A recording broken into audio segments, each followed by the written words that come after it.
Right, my one's Nathan here. So today I want to talk about one subject that I don't really talk about, even though I've been watching it quite recently. If you live in the States, which obviously, if anyone's watching this video knows, you know exactly what I mean. The term that I'm referring to is a thing called swatting or getting swatted, which means as a YouTuber, a streamer, or a celebrity, where a hoax call is made to the police and a series of exaggerations such as like words like I'm gonna kill someone, I'm gonna blow this building up and blah blah blah blah. You get the example what I mean, people. And what happens is then somehow they find your address and then armed fucking police come barging down with fucking guns, ready to shoot to kill. With no questions asked. And do they get away with it? Well, surprise the people, yes they do. There's been numerous occasions where this has frequently happened way too much. And one second, my phone. And basically what is people is that I don't personally believe that the sentence they get is harsh enough. If anything, it should be a harsher punishment, but like what, I don't know, because I've myself never been through that situation. Obviously, I can imagine what it's like to have a gun pointed in your head and, God forbid, life is on the line.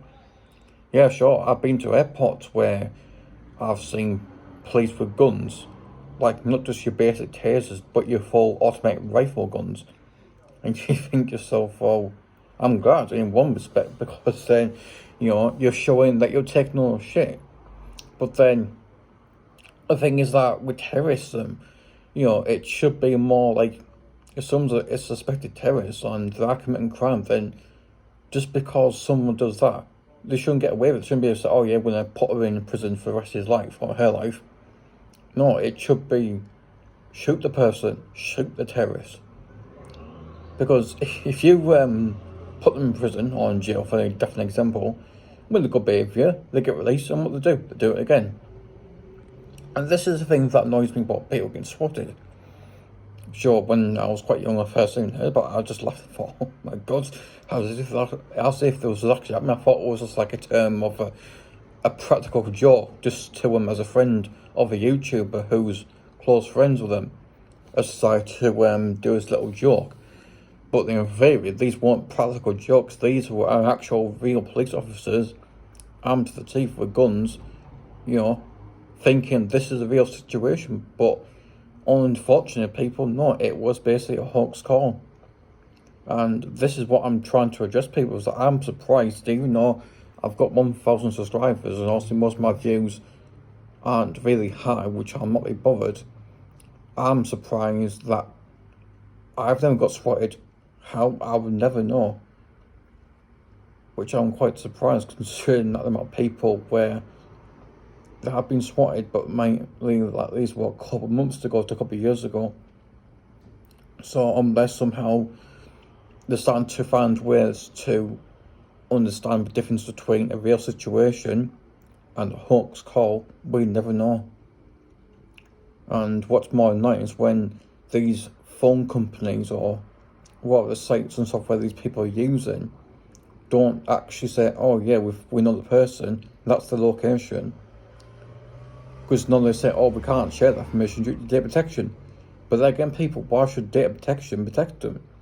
They're the one who's putting this person's life on the line. And it's like, no, why am I recording here? I've still never been swatted, people, so I'm very surprised.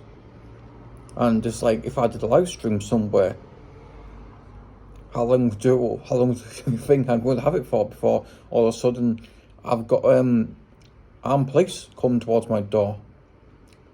Well, unfortunately, people, they can't do that because my door's secured. There's like 3 doors to get into my place, so luckily enough, that's not going to happen. But I mean, sure, they could just barge through the bloody window still, which is right next to me. It's big enough to have one person, so all they've got to do is just break the window and just barge themselves in, just like that. But then, on the other hand, when I've watched people getting swatted, when SWAT people would normally go in through doors, I thought it'd be like, well, oh, there's a suspect there. But rather than just open the door and just say, hands in the air, if we can see him.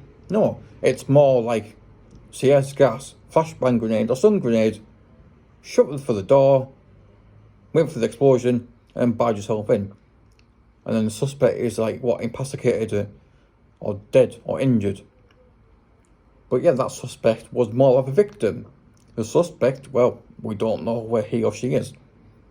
But I'm more willing to like share some links with people in this video description, so you can understand what it's like to be swatted and why I'm so grateful this has never happened to me, which I'm very surprised. Yeah. But yeah, mostly swatted normally happens in the States, like New York States of America. So how this happened in the UK, people, I would never know. But touch wood, I hope it doesn't happen to me, and I hope it doesn't happen to anyone else out there. You know, I can't understand what people gain from it, from what I experienced, from what I've read, that people want to do it just for the fun of it, in hopes that it would be watched by millions of views. Yeah, mostly it's only thousands of views, but sometimes you might be looking for millions of viewers have watched it.